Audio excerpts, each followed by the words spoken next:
Good evening.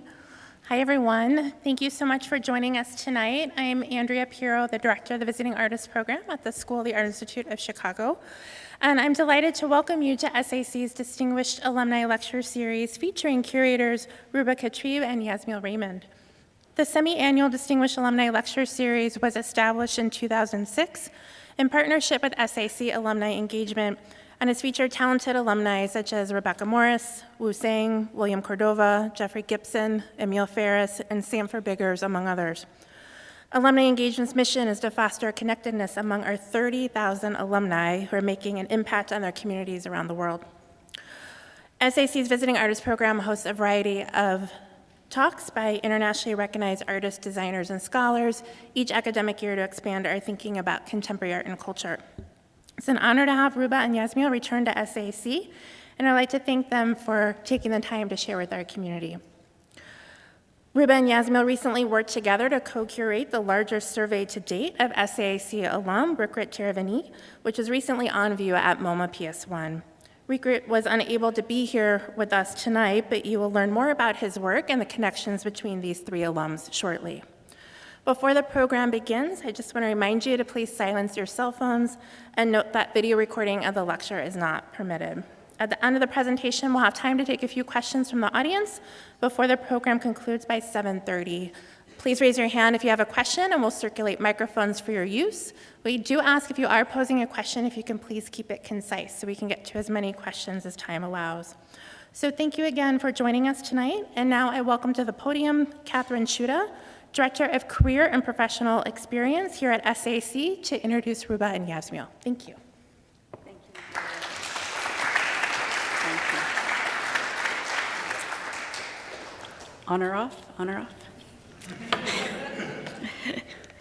off. Good evening. It is my pleasure to welcome alumni Ruba Katrib and Yasmil Raymond, co-curators of the largest exhibition of alumnus Rirkrit Tiravanija to date, A Lot of People, at MoMA PS1, which closed just a few weeks ago. I am fortunate to have had the pleasure of knowing both Ruba and Yasmil when they were students at SAIC, and to have welcomed them back to SAIC previously. Ruba to share her experience with first-year students, and Yasmil to speak with aspiring curators as part of their expert exchange program in CapEx. Ruba Katrib is an author and curator. She is the curator and director of Curatorial Affairs at MoMA PS1, where she has curated exhibitions including Daniel Ramos, Jumana Mana, Frida Toranzo Jaeger, Niki de Sanfal, Simone Fatal, Edgar Heap of Birds, and many more. From 2012 to 2018, she was the curator at SculptureCenter in New York, where she organized over 20 exhibitions. Her experience prior includes associate curator at MoCA North Miami, curatorial advisor to the Carnegie International, co-curation of the SAIC Santa Fe Biennial, and co-founding Three Walls just here in Chicago. While pursuing her BA in Visual and Critical Studies at SAIC, she took formative classes with Maud Lavin, George Roeder, Joseph Grigley, Jim Elkins, and Lena Bertucci that exposed her to contemporary art and issues, as well as helped her sharpen her critical thinking skills and realize her still very nascent ambitions. Ruba interned with Monique Milosh Gallery, the MCA, and the Renaissance Society, where she worked closely with curators Suzanne Guess and Hamza Walker. In 2003, Ruba went on an SAIC study trip to Italy and visited the Venice Biennale, an experience that helped to orient her on her contemporary art curating path. That same year, she co-founded Three Walls, along with a group of recent SAIC alums and Chicago-based artists, including Shannon Stratton and Jeff Ward. Three Walls featured residencies that allowed artists to develop work on site, visible to the public, facilitating dialogue around and about the process of art making. There is so much more to learn about and be inspired by Three Walls, and I encourage you to visit the Three Walls archives available through the Flaxman Library.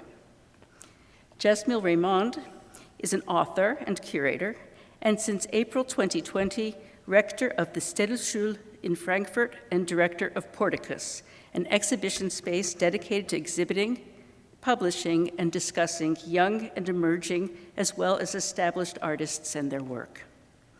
Yasmil was associate curator in the Department of Painting and Sculpture at the Museum of Modern Art from 2015 to 2020. On the occasion of MoMA's reopening, she curated site-specific commissions with artists that included Kerstin Brecht, Experimental Jet Set, Goshka Matsuga, Yoko Ono, and Chaim Steinbach. Prior to MoMA, Yasmil served as curator of the Dia Art Foundation, where she organized acclaimed exhibitions and projects, including Alora and Calzadilla, Puerto Rican Light, and Thomas Hirschhorn Gramsci Monument. Before Dia, Yasmil was the associate curator at the Walker Art Center in Minneapolis. Yasmil focused in studio, art history, and philosophy at SAIC. Her key faculty included Marc Pascal, Simon Anderson, Raja Halwani, George Liebert, Peter Power, and Ann Wilson. Beyond SAIC, she interned with Artists and Children Create Together, coordinating artist-led workshops for the local community in Humboldt Park. She then spent a summer as an intern at the Peggy Guggenheim Museum in Venice, a transformative experience that, as she has said, turned her on to museums. After graduation and an SAIC study trip to Rome, Yasmil joined the Museum of Contemporary Art in Chicago's Education Department. The experience at the MCA was formative for Yasmil. Observing Francesco Bonami, Elizabeth Smith, and Dominique Malone develop exhibitions at the MCA gave her an insight into the role of curators. Yasmil went on to graduate studies at the Center for Curatorial Studies at Bard, where, as it happens, so did Ruba, but not at the same time. Yasmil Raymond and Ruba Katrib, we are all looking forward to your conversation this evening. Welcome.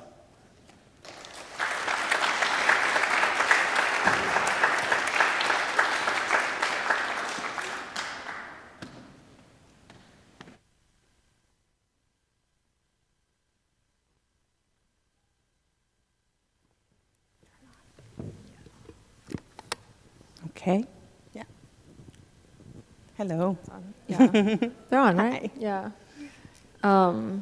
Thank you, Kate, for that introduction, and thank you, Andrea and Amanda, and yeah, thank you to the Art Institute for the invitation. We're really glad to be back here. Ruba is going to drive this talk because she has a driver's license and I don't. Okay? So she has the slides. So hopefully I'll keep us steady.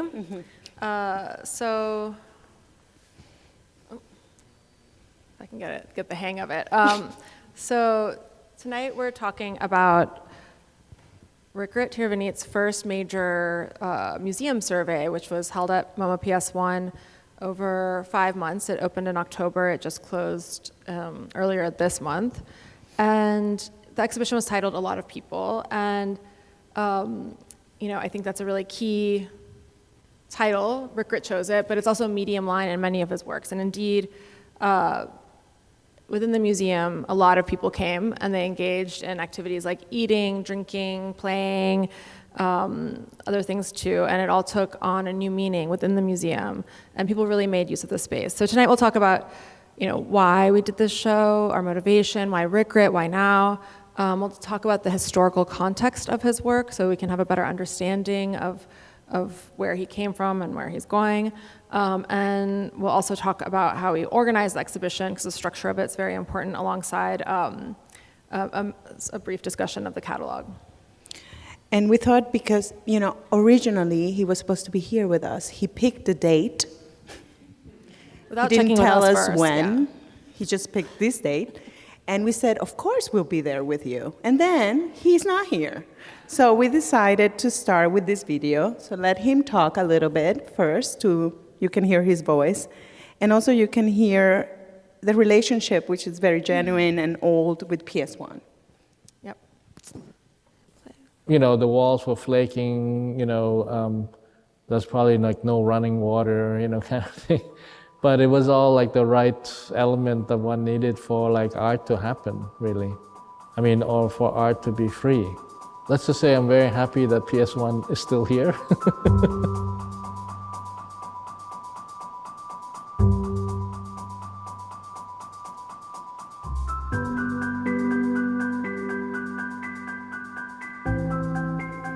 PS1 was a really important mythical place for young artists back in the days. I mean, would have been like the mid-80s. I think the thing about it was that it was so raw.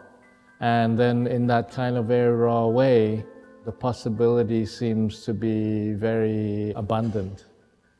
So, I came as a young artist to help other artists install the shows here. So that was really special because you got to be in the backside of the things. You didn't just see the work that was already made, but you got to see how the place was working. It would be like, let's say, as close to being an alternative institution, because most institutions that are now in the city are very kind of encumbered by rules and regulations. And I would say that PS1 has somehow managed to kind of keep it a little loose. Maybe it's because it's much more artist-focused, in that sense. So throughout the show, we're putting each month a kind of play, which is a work. And those plays will be performed by my students and my ex-students. I think, of course, for me, it's like being with a lot of people. And teaching and having students, even like the idea of the work itself, it's more about the interaction maybe. I'm like a bad teacher in the sense that I don't really have anything to teach, but I'm interested kind of actually more about like spending time with people and really kind of giving each other time to understand each other. And I think that's an important part of the work that I do.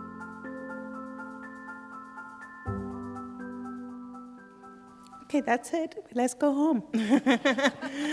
No, basically, Ruba and I started talking about this presentation tonight, and we wanted to tell you a little bit about like why Rirkrit, and there's so many artists, and why now we felt this urgency. And I wanted to start with this image to give you a sense, because many of you are artists and you're fully aware of the billion-dollar economy that the art market generates, and is a reality. And about 10 years ago, I was at Art Basel, and this was the work that was receiving people in front of this major art fair. It's a work by Rirkrit called Do We Dream Under the Same Sky? A bamboo pavilion inspired on Jean Prouvé.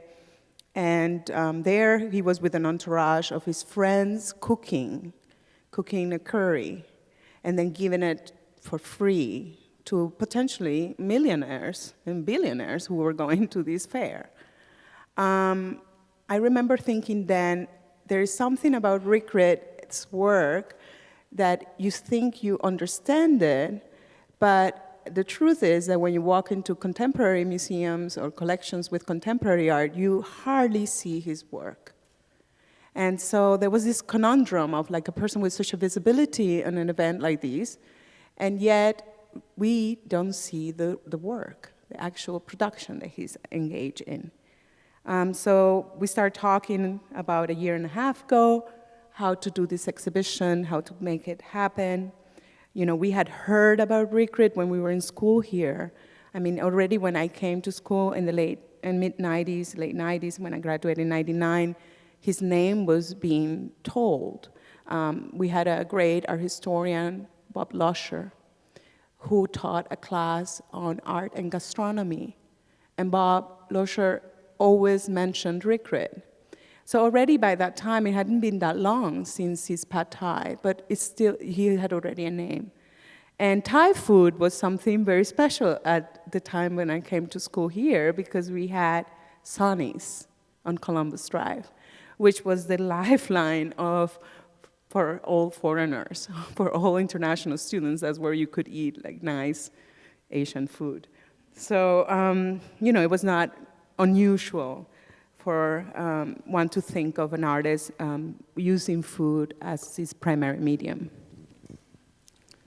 So just to give a little bit more context, in the early 2000s, while Yasmil and I were really entering the field, there wasn't a single artist or historian who didn't have a copy of the English translation of Nicolas Bourriaud, who's a French curator's 1997 book, so it was just translated in the early 2000s, which was celebrated and debated. And this book, Relational Aesthetics, really became like a touch point for art of the aughts, I would say. And Rirkrit's work, you can see here, was on the cover. He became really associated with this, and people have used it in the framework to discuss his practice. And alongside Rirkrit in this book is a discussion of artists who are also his friends, like Liam Gillick, Dominic Gonzalez-Forrester, Carson Holler, et cetera. But Yasmil and I we didn't really see it like this. We wanted to take a fresh perspective to Rirkrit's work. We're 20 years younger. We were women coming to this practice like at the tail end of the sort of multiculturalism of the 90s, which was turning into something else.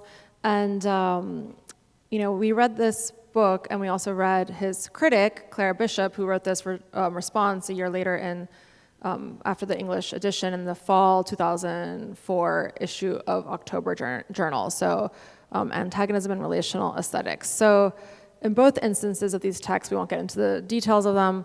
I'm sure you can read them here or have read them. At your own risk. But we really noticed how there wasn't an analysis of the work. There weren't even like really descriptions of the work, and actually working on the show is quite challenging because in a lot of the text, a lot of the literature, there aren't actual descriptions of Rirkrit's work. It's really focused on his perceived intentions, the perceived effects of his works, not the work itself. So our goal was to do something that hadn't actually been done yet in a lot of ways, and so it functioned as a sort of corrective, which was to really analyze the works, to look at what they're made of, what they look like, what they say, and of course what they do. Yeah, so the show has a lot of labels. I think it's a show that I've written more labels in my entire time as a curator. And the first time Rirkrit's had labels. Yeah, I think it's the first time Rirkrit has labels, that's for sure. So in the show, we included very rare works as well, things that people hadn't seen. We went from things that people recognize into like this room, for example, which was a surprise to many people. It includes series of multiples of this wagon that symbolizes a motor car that he took across the United States with 5 students from Chiang Mai. And they went on a road trip. He used the multiples to fundraise for this project. And on the video is the documentation of this whole journey, which started in Los Angeles with a visit to LACMA, where this group of students, first time out of Thailand, went to see Kusama's retrospective, the first time that Kusama was shown in the United States. And you can see the shock and wonder of a show of this scale dedicated to a Japanese woman. And then they went along to Smithson Spiral Jetty, and you see that the whole documentation of their journey, like type of American trip, family trip. And they end up in Philadelphia at the museum with Duchamp, obviously. This was a commission. It was a big project in 1998 already. But Rirkrit has already outlines in this piece his whole program, right? Which involves experience, being present, sharing that experience with others. It was very important to include in the show. And so this work, which is in a way related, untitled Gwangju. So this is exemplifying this global moment of marked by travel and also Rirkrit's methodology of documentation of these journeys. And this was made for the first Gwangju biennial, so the first show in 1995, which touted, quote, a message of global citizenship that transcended divisions between ideologies, territories, religion, race, culture, humanity, and the arts. So a very optimistic biennial geared towards sort of new globalization at the moment. And it consists, so you see this backpack that Rirkrit carried around with him for 5 days. with this camcorder and these travel guides, which you can't see very well, but guides to Korea.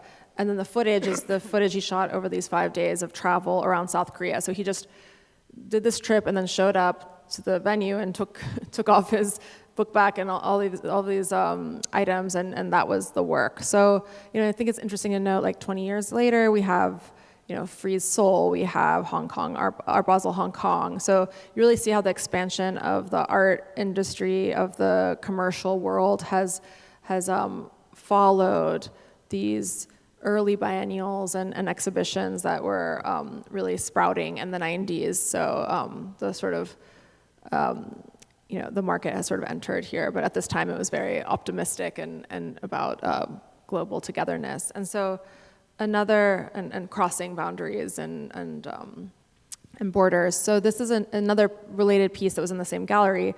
And for this work, another work relating to travel, Rirkrit had a show at the Reina Sofia in Madrid, and he arrived at the airport and received all these items that he had prearranged, and he walked his bike from the airport to the museum over like 10, 11 days, and stopped along the way and cooked. And so all these materials that facilitated his journey ended up becoming the work itself. So not really making more than what was necessary to arrive. And so this really became these works you'll see here, these objects that we're putting together, these installations, these sculptures, these are pieces that actually haven't been seen in the US and certainly have not been brought together. So that really was critical for us, and incredible to sort of see the sort of surprise as people became acquainted with some of these pieces. Yeah, we're not following a chronology of the show because we want to talk about the pieces, but we will try to tackle all the rooms just to give you a sense. And just to mention, one of the aspects at that time when we were going to school and then when we went to Bard College for the CCS, Center for Curatorial Studies, the conversation was like no longer international art, it was called global art all of a sudden. And we had people here in Chicago like Oakley and Weser who had done the short century. We had Huhan Ru, who had done a project with Rirkrit Cities on the Move. They had traveled to various cities. You have Dan Cameron doing Cocido y Crudo at the Reina Sofia, which is that bicycle. So there was a whole energy about no longer these conversations of East and West, and no longer these conversations of international artists representing their nationality. So Rirkrit was really at that moment where those definitions were being challenged. And we tried to include as many works, like Ruba said, that were never exhibited in the United States, and some that were, like this flag, that is the flag of the United States, white, with the sentence, "Fear eats the soul." This is a work that, this phrase reappears multiple times in the show, but also in Rirkrit's work. It's a quote from Fassbinder's movie, and it's something that he has used as a slogan to indicate this sort of unrest of the soul, of the lack of courage, right, that we all need to overcome. So how do we start organizing an exhibition of this scale is that, well, a little bit challenging because obviously, like many artists, Rirkrit has avoided before having an exhibition like this, a large-scale retrospective. When the first time he comes close to having one of these shows was in 2004, the first time that he exhibits in Thailand, his work. And even then, he decides not to ship art, but instead commission local artists to make copies of his work. So he circumvents the whole concept of a retrospective. And then the second time, shortly after, he is invited in Europe to have a retrospective. He turns it into a retrospective by commissioning Philippe Parreno, his good friend, with Bruce Sterling to write a science fiction script that then is told orally to the visitors, like recounting his life and his exhibition history and the works that he has made. So totally not including works. So at the beginning, he was a bit skeptical and sort of didn't stop us, but he said, I'm not gonna help you. But then towards the end, like the day before, like the last days of exhibition installation in New York, and before the opening, he was smiling again, right, Ruba? Yep. Yep. No, he was happy. He still is happy. Yeah. So, right, you saw the large works. We also had this fascination of wanting to show that he's engaged with objects and has something to do also with his own body. And these are very special works, early works that he made in New York, in Berlin. And, you know, when we make exhibitions, you know, we try to honor also the collectors who are courageous enough to acquire these early works at a moment where an artist is unsure which direction they will go. So this gallery has a collection of lenders. They're very special and dear to us, who lend us a lot of the works in the show. There are only 20 lenders for a show that has 100 works. Eileen Cohen, Alice Kosman, Martin Eisenberg. And I mention them because, you know, when you look at the date that they bought these things, like the table has an envelope with slides and Rirkrit's NEA application. You know, these are very early work. Then you have a collection of his fingernails. You have a sweater that he wore in New York for a long time until it kind of came apart. A towel that he used in Berlin, a pair of shoes that he was wearing for a long time while he was moving art for a company. So you get a sense of a portrait of the artist, but also a portrait of those collectors who, you know, did not wait until he became famous, but right away gave him a hand. So we tried to pay homage to them as well throughout the show. So I'll talk a little bit about how we organize a show, because we're dealing with, you know, as you've seen, these discrete objects that have lenders, sculptures, paintings, all kinds of pieces, and then these pieces that are more interactive. And these more participatory works, Rirkrit calls situations, which I think is really telling.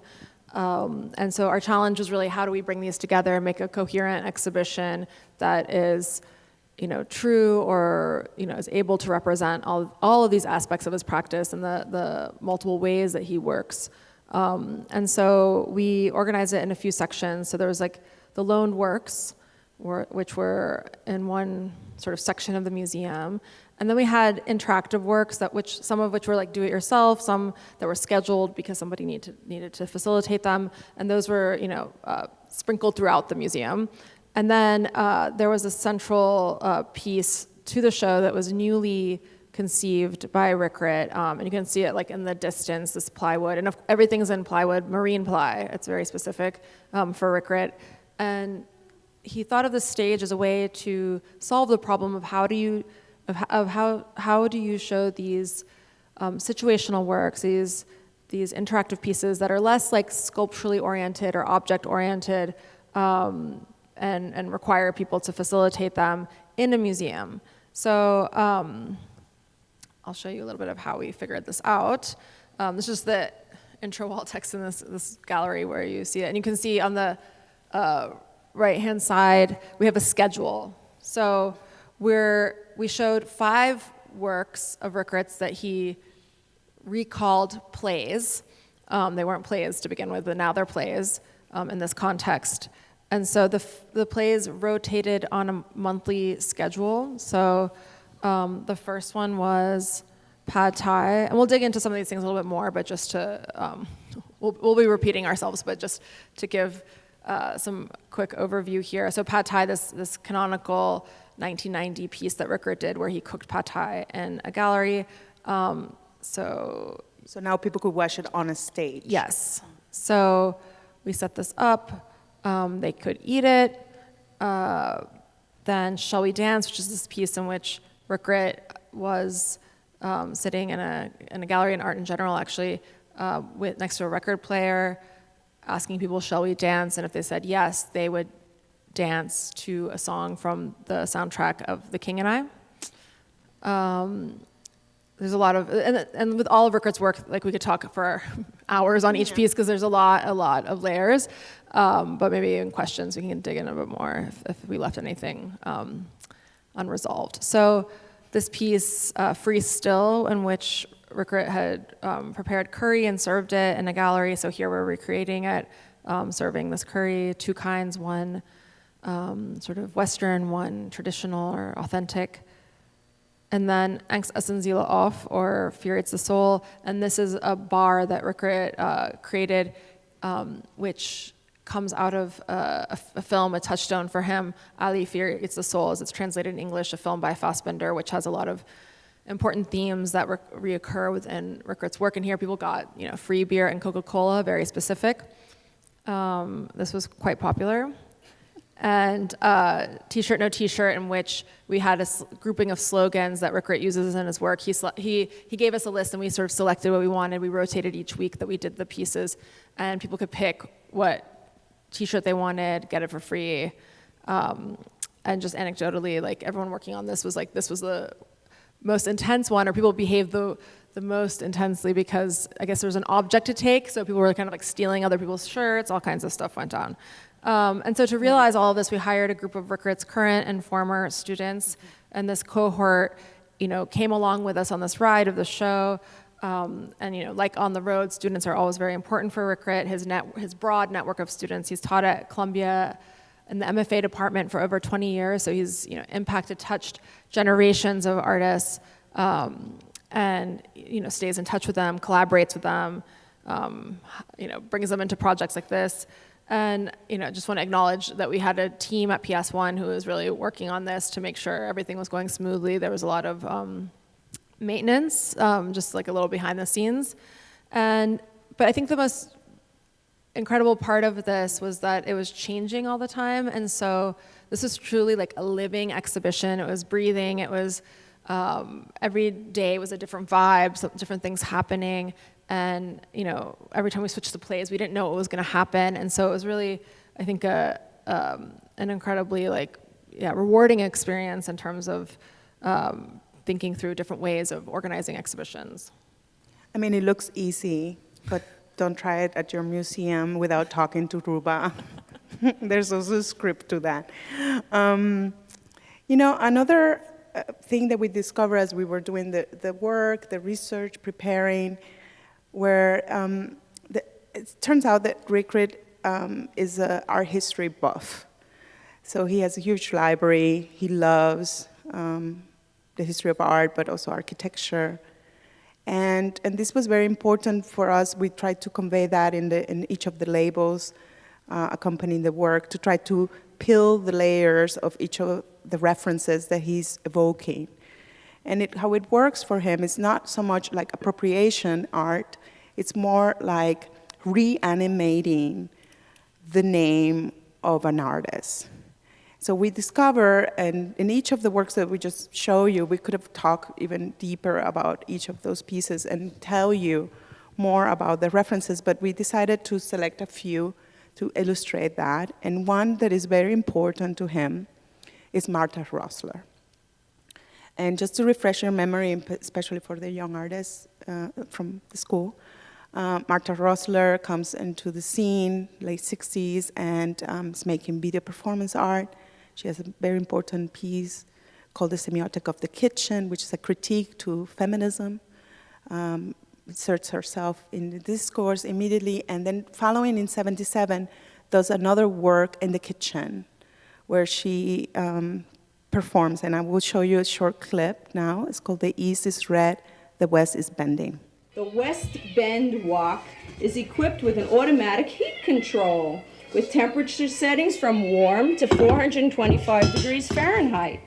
It's crafted of durable aluminum for rapid and smooth heat distribution. It's lined with fired-on, no-stick finish that resists scratching and is stick-free for easy cleaning. It's good-looking, too, and it stays good-looking. Colorful, genuine porcelain on the base and matching acrylic on the cover resists staining, won't fade, and are automatic dishwasher safe. Add up these features, and they're a lot better than this, really. I mean it, I promise. This is much prettier, too. And pleases the eye, the palate, and the pocketbook. The West Bend wok, cooking classic with contemporary universal appeal. The ancient art of Oriental cooking becomes a new adventure with West Bend's electric wok. Well, before using for the first time, clean it. Always remove heat control before putting the wok in water. Wash the wok and cover. Remove any manufacturing oils. Rinse thoroughly and dry. Condition the no-stick finish. Always use the wok on a dry, level surface. Be sure hands are dry. Well. It goes on, and we're thankful to the Video Data Bank and to Marta Rosler for letting us show you that clip. We now have a relationship with her. She wrote one of the pieces in the catalog. But for us, it was important to show you that because the references that Rirkrit is making, he was in a residency in Canada before coming to the Art Institute, and that's where he saw this work. And already he had that in mind. It comes back in his work at the Pad Thai piece in 1990. Then it appears again in these replicas that he makes with plaster. And for us, also another aspect of the work was, when you go around, people talking about Rirkrit's work, they said, oh, but he doesn't make things, or he doesn't work. Other people are always working, but this is really a myth. What we learned is there's thousands of work in the archive, in the inventory, and for each of these plaster pieces or the fiberglass pieces, these are editions. So there are multiple of them. And to have the concentration to repeat one motif again and again, this was something that we were looking to do throughout the show. So we have a gallery like these with the replicas of the rice cooker and the beer bottle and the woks. In all of these works, again, other references are being called upon. Marcel Brothars, for example, with the mussels inside the wok. You have references to Tom Marioni out in San Francisco doing the best form of a work of art is having beer with friends. This 1970 piece. So he's evoking, a whole history, art history, and a whole generation of artists that impacted him, not only Rosler. And so along with this walk, which you see here again and again and again, this real touch point for Rirkrit, this is an install shot of Pad Thai. So we had Pad Thai performed as a play, but we also had the installation in the gallery. So this is material from the original 1990 Pad Thai, as well as editions that came after that. So there sort of accumulates food. There's actually eggs that from the most recent showing in Hong Kong that are, I guess, now like a year and a half old that we shipped from Hong Kong came from Hong Kong to be a part of this, as well as ketchup from the Netherlands when it was showed in the 90s. And so not fun for the conservators, but no. They're troopers. No. And you see another convention that Rirkrit uses a lot, which is this vitrine, and in particular, in the sort of dysfunctional vitrine is really key. And I'll just talk a little bit more about the Pad Thai, though, the specifics of it, just to give more framework, and we'll talk about it again. But the recipe that Rirkrit used, the reason there's Dutch ketchup, is because he pulled the recipe from the first Anglo-Thai cookbook that was published in the 70s. And so the cookbook recommends that you replace, you substitute tamarind for ketchup, because in the 70s you're not likely to find tamarind in the UK or the US. So there's really like specific things like this. Also, Pad Thai itself is a national dish, and it's a national dish of Thailand that was deemed such in the 20th century when, the early 20th century, when the Thai government wanted to promote Thai culture, cuisine. And so, all of that tongue-in-cheek. Yeah. There's a humor in Rirkrit trying to play the cook of the art world. And even at the opening, he was confused with the caterer, right? So he tells the story of that.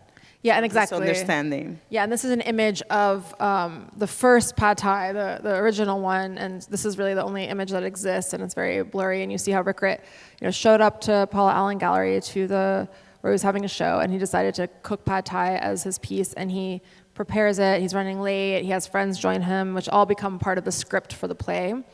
And people didn't know who Rirkrit was. Was he a caterer, as Yasmil was saying? But also, maybe they hadn't had pad thai before. It wasn't something you could just like get on like DoorDash or anywhere. So I think it was really a new kind of food to sort of layer on those levels of sort of newness to this piece, and also having food in the gallery, of course. And you can see here another vitrine piece, and I think these are interesting because when Rirkrit was a student here at SAIC, he went into he was looking for Thai contemporary art. Of course, there was not Thai contemporary art at the time, it was the late 80s. He instead found Thai art in the Asian wing of the museum, and he saw all these like Buddhas and vases and things put away in vitrines, and he said he wanted to like smash them out of the vitrine and take them and use them. So that's, I think, one of Rirkrit's major contributions to art history is that he's not only like dealing with the ready-made, he's actually using the ready-made and constantly taking works off the pedestal. But when they have to go into the pedestal like this, it's this kind of Reverence. Assembled, vitrine, and you can see bits of the plaster walk at the very bottom that he smashed with a bunch of friends after they drank a ton of Gordon's gin, which the bottles are all in here, plus like empty packs of cigarettes and all kinds of stuff. And there's a video on the camcorder with the video that you can see, this action, barely see this action taking place. And so, I thought this was really interesting in relation to this Joseph Beuys piece, a German artist who really coined this idea of social sculpture, which Rirkrit, of course, draws from. And this is a piece that was made after a May Day parade where Joseph Beuys, along with two foreign students, sweep up the remnants of this demonstration, because of course everyone leaves all the trash behind, and they clean it up and put it in this vitrine. So it's the trash, it's the broom, the tool that was used to clean it, all put together. And so I think this is really also key in how Rirkrit, makes visible like the questions of who cleans up after the mess, who cooks the dinner, and who cleans up the dinner. Like these kinds of less visible roles become really visible within his work, and that kind of matter becomes like detritus and garbage becomes part of the piece. Yeah, the show had a lot of leftovers. Lots of garbage, old garbage. But there were moments in the show also that we tried to include works that we knew for Rirkrit were very important as objects, like creating space. Because at the end, he's a sculptor who sort of navigates multiple media, but is interested in the creation of a space. And this is a tent made with ropes. These are the typical Buddhist rope in Thailand. They're sewn together to make a tent. And inside is tea, the utensils to make tea and water, and people can serve themselves and sit down and have a conversation. And this is a work that appears early in '92. And it's during the time, obviously, the big conversation in New York was AIDS and the AIDS crisis. And the title of the piece is Cure. And when he described this, is about wanting. This was the big conversation, wanting to find a cure to the disease, but also how to bring down the temperature. Like how to this fever that was taking place in preventing people from socialize with each other, right? And in the show, it also functioned like that. Like there were so many stimulating pieces. There's music being played. There's films. There was the whole show of objects. And then when you came to the tent, it was just like really a place of silence and where you could communicate and talk to the person you came to see the show. I got a lot of feedback on that work. It's a work that is in the Carnegie Museum, one of the few museums that actually owned Rirkrit's work. We learned that we borrow very little from museums. In the United States, you have places like the Walker Art Center has a great collection of Rirkrit's work. MoMA recently started to collect him. But we were surprised. We had an early piece from the Whitney that they had never shown before. We had to activate it for them. And so, this was also a very important kind of critique to a field where he's being celebrated as the cook of the art world, but yet the work hasn't been acquired. I think because this idea that it's ephemeral, but there are objects. There's objects that can be created and recreated, such as the rehearsal studio. And I think some of these works that are interactive, but also architectural or creating a space like Cure to generate activity, but also to contain memory. And so memory is really key for Rirkrit. And this is a rehearsal studio that people could sign up for or just show up if there wasn't an appointment and play music in. It was used constantly. And the exact dimensions refer to Context Studio, which was a rehearsal studio that Rirkrit used in New York, which of course, well, maybe not of course, but no surprise, no longer exists, but it does continue on through this work. And this idea of play continues with a work like Tomorrow's the Question, which is an ongoing series of works or a series of works that Rirkrit engaged for several years, which is these ping pong tables that say Tomorrow's the Question in a number of languages. And the title comes from a record, an album by Ornette Coleman in 1959, which really kind of paved the way for free jazz. So the work points to the idea of the future with tomorrow, like the openness of it, what could it be, while also referencing a work by Julius Kohler, who created these ping pong clubs, this ping pong society in the early 70s as a way to circumvent the communist government's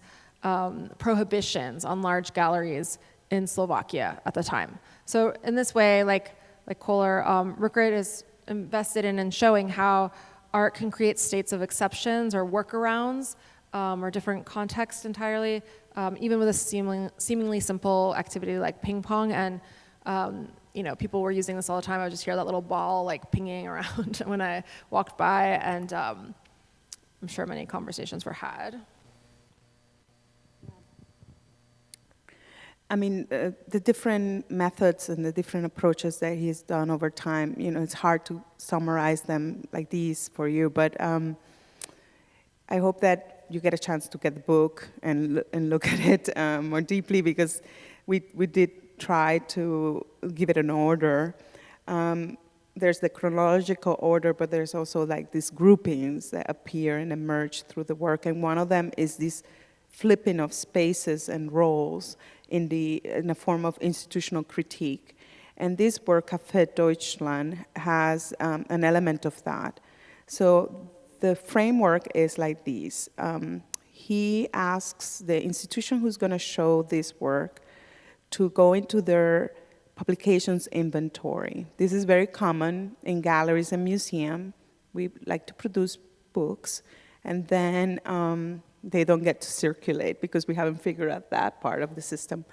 But nonetheless, so every museum has a bunch of boxes with publications. And the first time he showed these was at a gallery, Max Hessler in Cologne. And he asked him to pull out boxes like we did at PS1, make this little space, barrier, and then set up a kitchen, a little hot plate with the ingredients for a Turkish coffee. And then on the right-hand side, what you don't see in the picture is a little table with 4 chairs. And the reason it's called Café Deutschland, again, another reference to our history. Rirkrit is always making you go into our history to learn about another artist and then also understand his work. So this is Jörn Immenhof work that had to do at the time when he made Café Deutschland, painting about East and West Germany. But in this case, in '93, it has everything to do with today's Germany.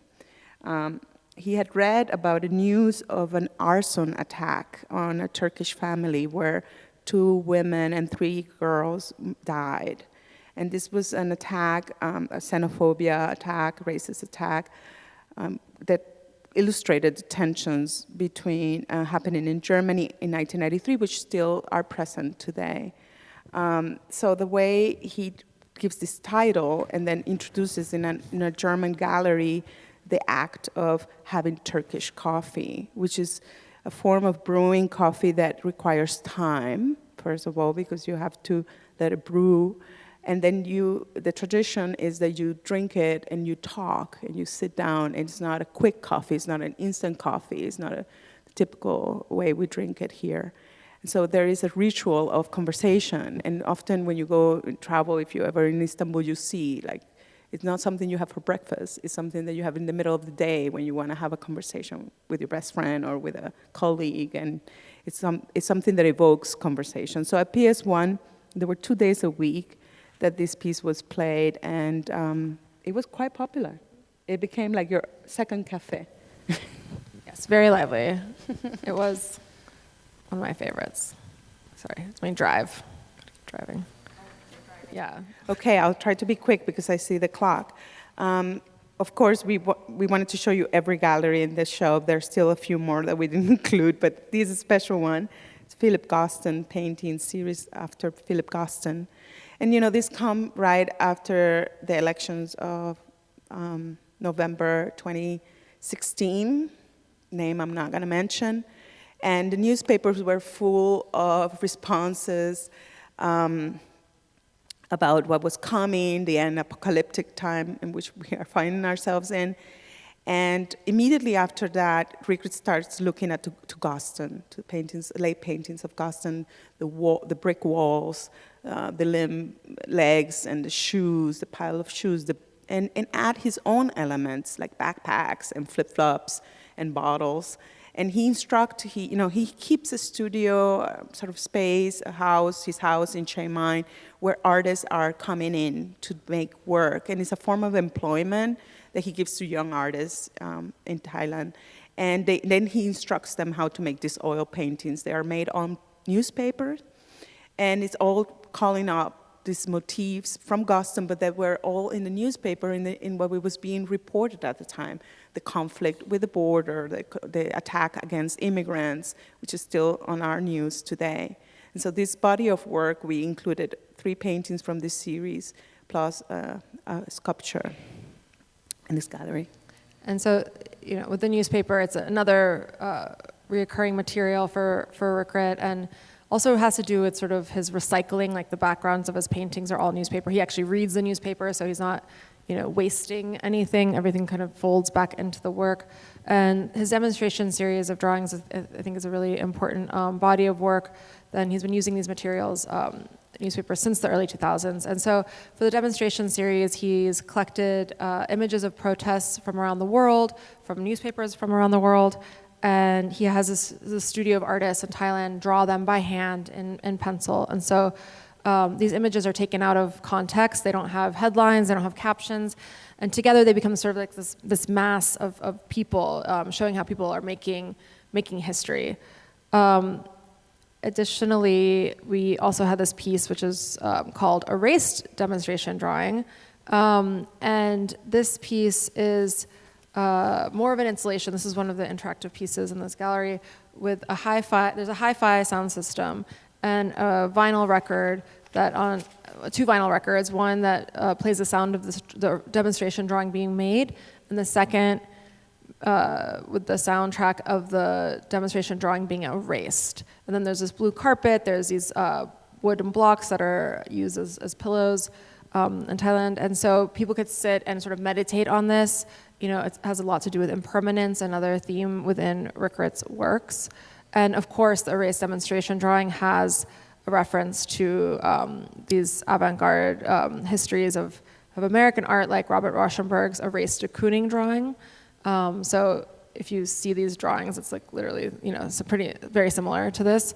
And, I think also Robert Morris's box, The Sound of Its Own Making, in this box, wooden box that inside has the audio of the sound of him making the box. So it's, this idea of the process really being built into the work. And then another example of this is the newest piece that Rirkrit made for the show, and it's this is an image of it early on in its development. It's now completely full, and this is a series of more interactive demonstration drawing process where Rirkrit collected specific images of protests, and these are images of protests against book bans across the country.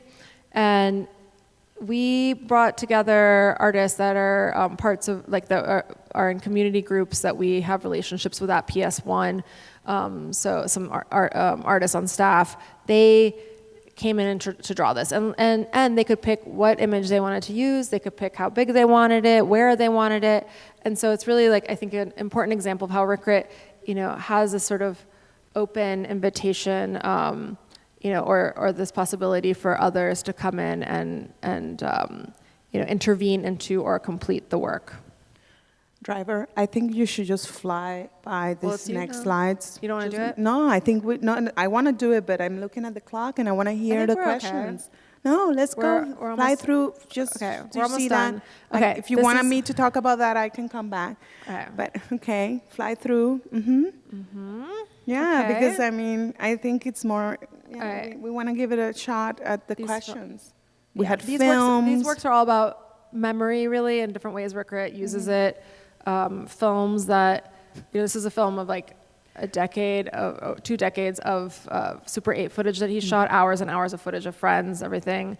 Lung Niao visits his neighbors. This is a portrait. Lung Niao visits his neighbors. This is a portrait of a rice farmer that he met in Chiang Mai, and I'll just mention this because he has, Rirkrit has a communal rice paddy in Chiang Mai called The Land, and so he met him via this project, and it's just a day in his life. He goes to the market, he takes a nap, he hangs out with friends, so sort of showing just these daily activities, and really the blurring of art in life that is a cliche, but I think really apropos to how Rirkrit works and not lives. to skip on the film, because I think the films are really important, and we had a big program. Whoever knows the biography of Rirkrit knows that he wanted to be a photojournalist first, and then pick up a camera, and was making 60mm films. And I know that Jenkins is here, so I don't want to skip on the films, but I'm just trying to open the floor. Yes. This is also a new work in the show, and I just want to talk about this because this is a gallery where you see how Rirkrit's using text in his pieces.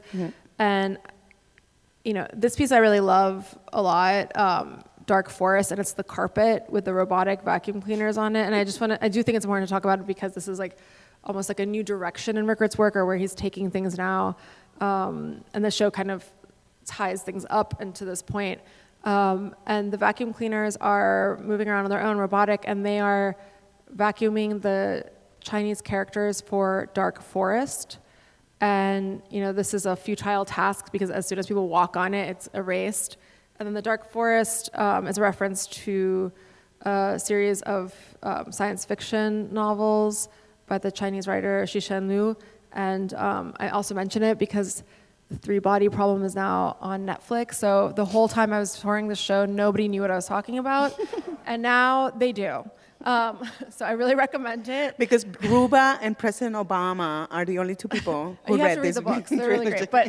But the idea of the Dark Forest, I think, is interesting in relation to Rirkrit's work, especially because it's basically like a science fiction explanation for why we haven't had communication with extraterrestrial life that we know of. Of course, we don't know what's going on out there in the government and all that. But they, the reason would be because, the universe is filled with other life forms, but they wouldn't reveal their locations or their presence because that would maybe make them vulnerable to hostilities or, vulnerable. So really the idea of the Dark Force is this sort of stalemate in the universe. And I think, it makes me think of, I think it's an open question that'd be nice to discuss also in relation to Rirkrit's use of fear eats the soul and these ideas of what it means to be together. And so this has a little bit more of a hostile angle to it.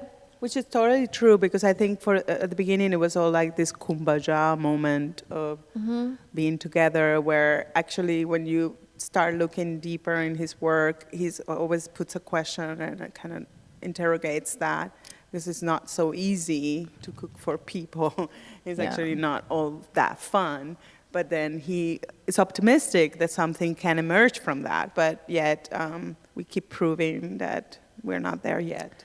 Well, he's not dogmatic at all. So everything is up, again, their situations are like they're up for interpretation. And we'll just talk about the book So quickly. we made this beautiful book with a great designer, Tiffany Malacotti, and we want to thank her every time we look at it.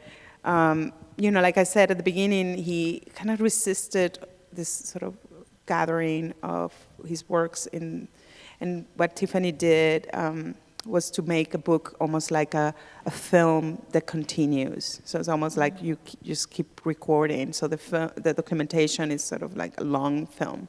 Mm-hmm. And we commissioned 23 short texts and 5 long essays. The book has 5 long essays, Ruba and I, and plus 3 great art historians. And none of them had ever really published on Rirkrit's mm-hmm. work. So it was a big effort to try to bring new scholarship on the work, also with some sense of distance, since it's been 30-something years of practice. Mm-hmm. And next. Yeah.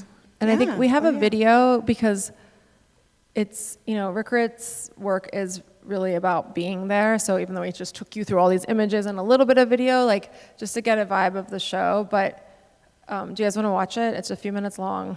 It's just like, it's going through the plays like quickly and Nobody's then just sleeping, great. Then, things that are happening in this space. You really we want you to get the sense, the vibe, get the vibe. All right. The energy.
Less spicy? Yes. Thank you very much. You're welcome. You get it.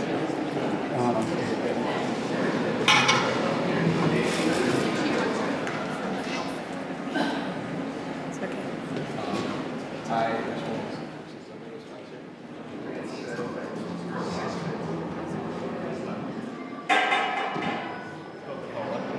I'll take the beer. Beer?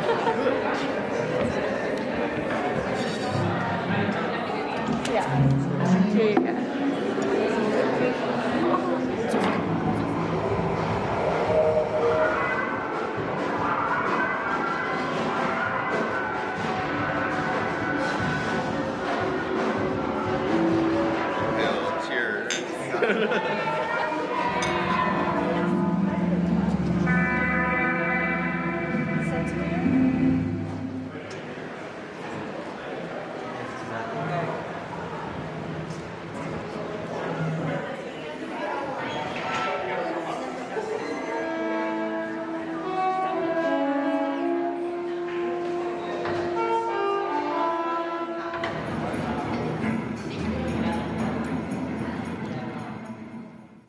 Also, my office was right above the rehearsal studio, so most of the musicians were amazing. But you did get earplugs. Yeah, and the museum smell, there was a smell, sound, all of it. I think we're gonna do questions now. Yeah, let's go for the questions. Thank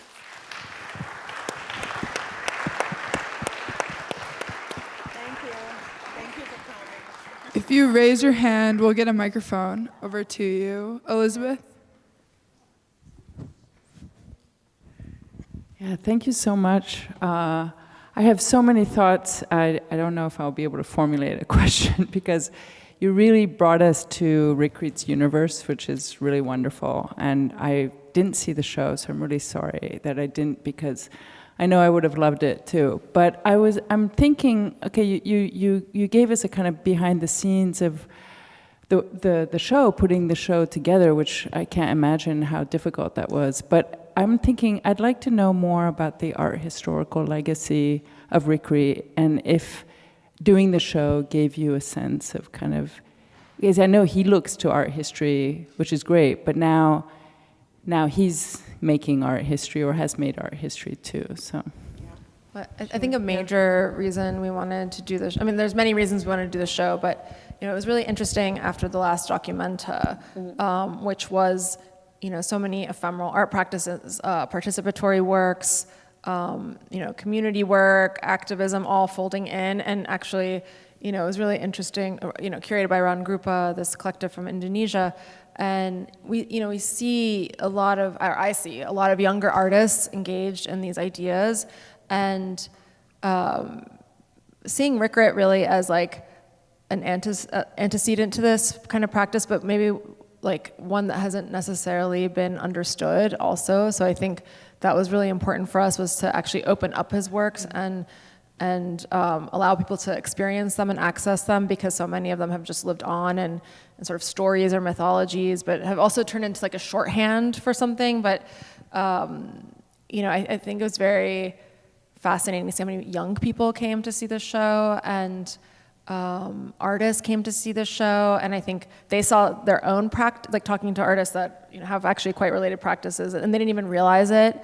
So much of Rirkrit has kind of gone out into the world, like he's sort of everywhere, right, in some way, but also not fully understood, or maybe people haven't actually seen his works in person. Yeah, and also we talked a lot about his take on Duchamp, right, and trying to reintroduce the use value to the object.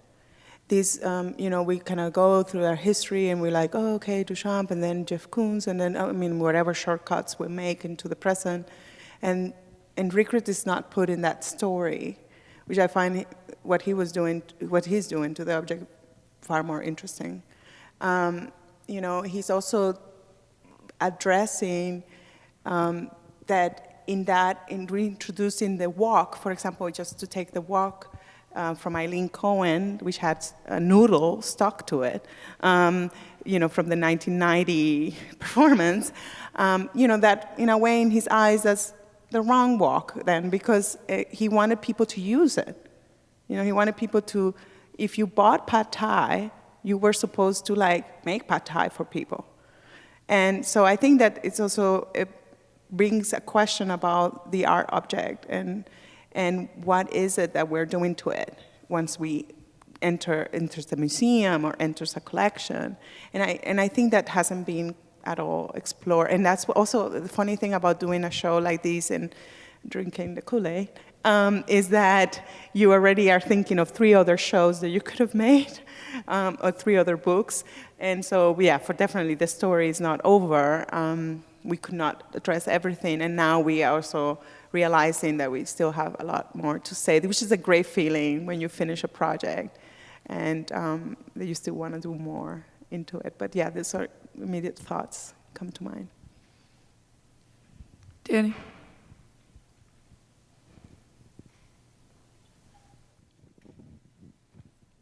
Hi, this question might sound a little bit critical, but I am Chinese. So looking at this video that you guys shared, there's a lot of, I would say, really local thing about Chinese. And I feel kind of offended because I feel like this, at least for the video you showed us, say like this meal, right? You guys were collecting rice out of like the silver platter, and this, do you guys know like what's this, why would this actually form? Like this is actually created for, I'd say like blue collar industrial worker because of like God, I'm a little bit, I don't know. Because I think like what I've seen over there is just collecting, and I would even say appropriating a lot of like Chinese element and put them into an art context without really digging into why this routine or tradition is being made. Like you're paralleling like two elements of one eating out of like the silver plate and the rice mixing with other kind of food, and the second routine of like two people dancing, which is comparatively, I'd say like higher social class work, but like kind of putting them all together, I don't see like why, or I don't see what is being pointed out here. Mm-hmm. As someone who is, I'd say like raised from the scene, that I do feel kind of offended by what is being exhibited here. I'm sorry that you feel offended. That's the first thing. That's not the intention, I think, of Rirkrit's at all. I think his intention is to address his own culture. So he's coming from Thailand, and in the picture, in the piece where the people are dancing, is actually a critique of a movie that was quite offensive, called The King and I. And if you watch this movie, then you sort of understand a little bit more about what he was trying to achieve by doing this performance, where he invited people regionally. So in the video, what you saw was the replay through people today, not the artists, performing, reenacting that original performance. And the performance, for example, Shall We Dance, which is the title of the work, was an invitation that he did. He stood in the gallery next to the LP of this movie. It was actually a Broadway show first, and then it became a movie. And it's at the time of the AIDS crisis, at the beginning of it. And there was a lot of myth about touching each other. So it's actually a very political work. At that time, people didn't understand that you cannot get AIDS from touching someone or kissing someone. And there was a whole, hysteria in the media about that. So he stood in the gallery and he asked people to dance, shall we dance? And at the same time, he was kind of like criticizing that movie that was about the story of a governess that goes to, English governess that goes to at that time, Saigon, right? Saigon, sorry. And then she's there to teach the manners of the West to the king. And she teaches him, what did you discover? It's actually a polka. Yeah, there's a whole thing about the polka. Yeah, so the whole thing is taking sort of like a stereotype, right? A stereotype that came into Broadway and then was in Hollywood. And he translates that into a performance. And so intended, actually, he's with you on that critique. And I would say that he's with you in the critique of the misunderstandings and the mistranslation or misconceptions of Asian culture as a Thai origin person. And, and also finding himself in the West in a situation where he always had to translate for other people his culture to be understood. And that got very tiring over time. And so I think Rirkrit is actually with you on that kind of like tension that is not meant to be offensive, but is meant to make discomfort. And it's supposed to make you think, too. So it's not to be taken on face value. Some people do take it on face value, of course, but there's always a deeper meaning and experience within the work possible. And the video at the end is not his work. This is something that was produced. This is just documentation that the museum created of the work. So what you saw is like things happening over 5 months condensed into 3 minutes. Just in his defense. It's our fault, not his. Elizabeth?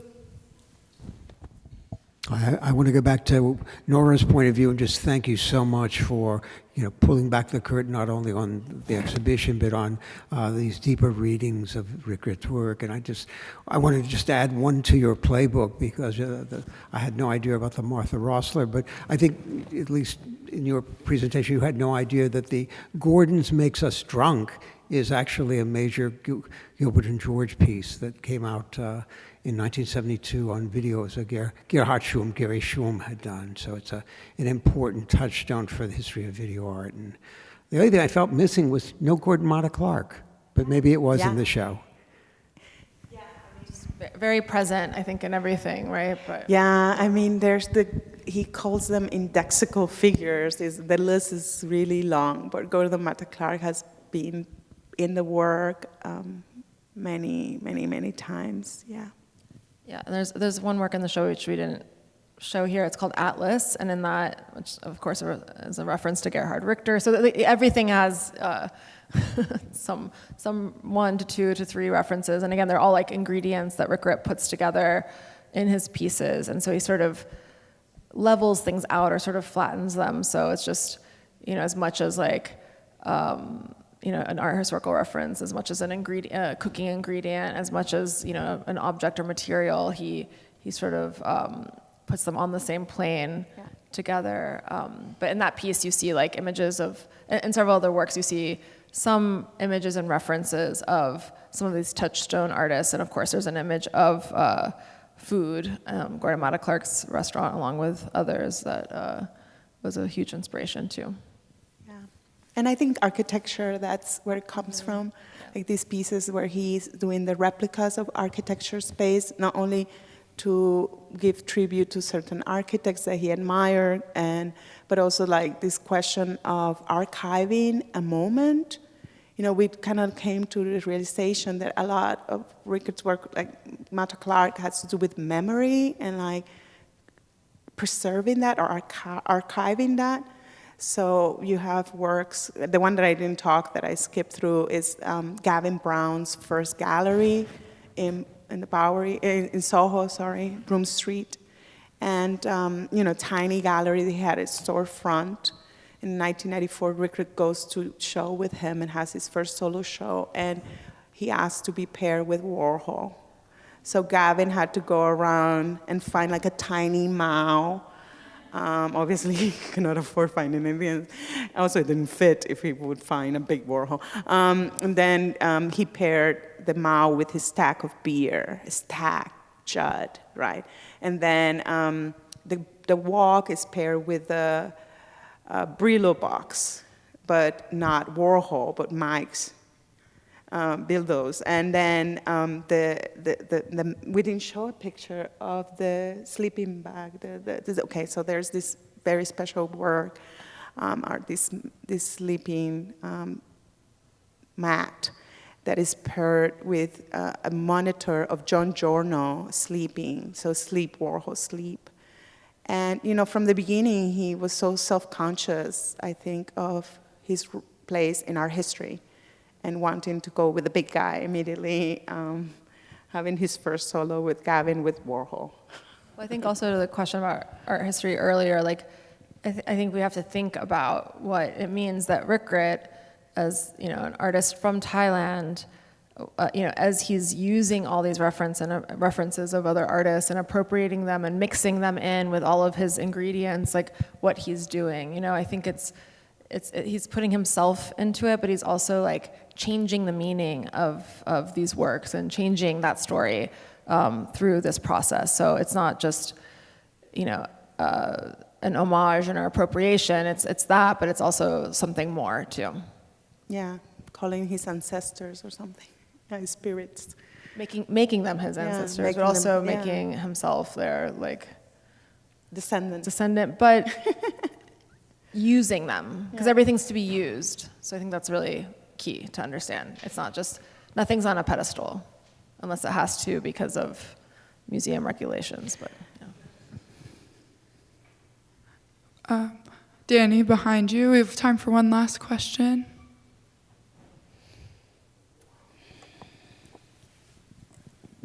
Hi, I just want to say thank you so much for sharing all the expressive exhibitions you guys have done. So as someone who is starting to learn arts admin, I would want to ask, how did you start the first exhibition you officially curated, and how did that happen, and what led you to continue as a curator? Thank you. Wow. Great question. I mean, we're getting old because I was just thinking, I can't remember first exhibition. I can't remember mine. Okay. Oh, wow, go. Well, mine was here, actually, in Chicago. So I curated a show in this artist room space. There were 3 walls. That was it. It was a small little show. But I actually went to Mexico, which was really amazing, cool. So that kicked it off for me and just kept on going. Okay, we went to a college in New York, upstate New York, which was traumatic for me leaving Chicago. I mean, my adopted father is here, he knows, because he drove me there to Bard College, where it's like in the woods and with animals and a nice library. Okay, but we went to the Center for Curatorial Studies, and so we had the great privilege of working with a collection that was available to us to make exhibitions and to learn right there, hands-on, right? A generous collector named Marluise Hessel, German collector, donated her collection to Bard. And so that helped a lot because, usually when you're 26, 27, nobody wants to let you touch art and mess it up. And so I would say that was my thesis exhibition, was my first real exhibition. I mean, we play around with the collection, but that was not an exhibition. And so that was called The Happy Worker. And maybe that gives a hint of how I think about this.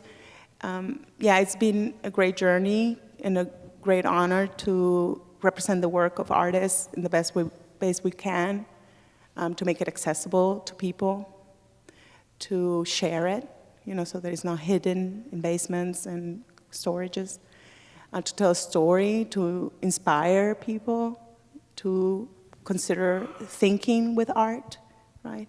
To make places like this museum welcoming environments for all people from all backgrounds, all levels of education or background experiences, cultures, languages, and so on. So there is an emancipatory project in making exhibitions, just like you in the education system, right? The professors are wanting to empower you, right? To be emancipated, to be in equity and equality. So I think that is the motivation. Definitely it's not the money. So if you want to be rich, don't go into this profession. But no, so it's really about an extension of the university, I would say. Museums are an extension. It's a great project of modernity to make museums. And so the collections and helping those have access, people to have access to them is very key to what we do. Yeah, and I would just add, it's a very, it's a way of being creative with others. There's a lot of collaboration. So I think like the essential role of the curator is, being able to work with and translate between and like advocate for, the artist, for the audiences, for, the institution as well. So you're really like have to be able to work between many different stakeholders, and some which are not always aligned, and to find some possibility of alignment. And I think it's a very interesting way of thinking through art, because you get really close to it. And when I started here, I started in as a BFA student, and I quickly realized that I didn't like working alone in the studio. And I also realized I was having much more fun critiquing everyone's work and in the crits than actually making my own work. And so I was like, what's that called? And so, luckily I didn't become a critic, because that's even worse than the curatorial field in terms of, money and everything else. But so, this, finding my way to being a curator, I think was very important. It happened here, honestly, and I don't think I could do anything else. It's a really particular kind of work, but one that I think is really fun, because you get to think about work and space, and you get to write, and you get to research, and you get to learn and collaborate all the time, as well as manage and do admin work sometimes. Yeah, and you get to meet other curators, yeah. and become friends. So it's a friendship machine. Great. Thank you guys.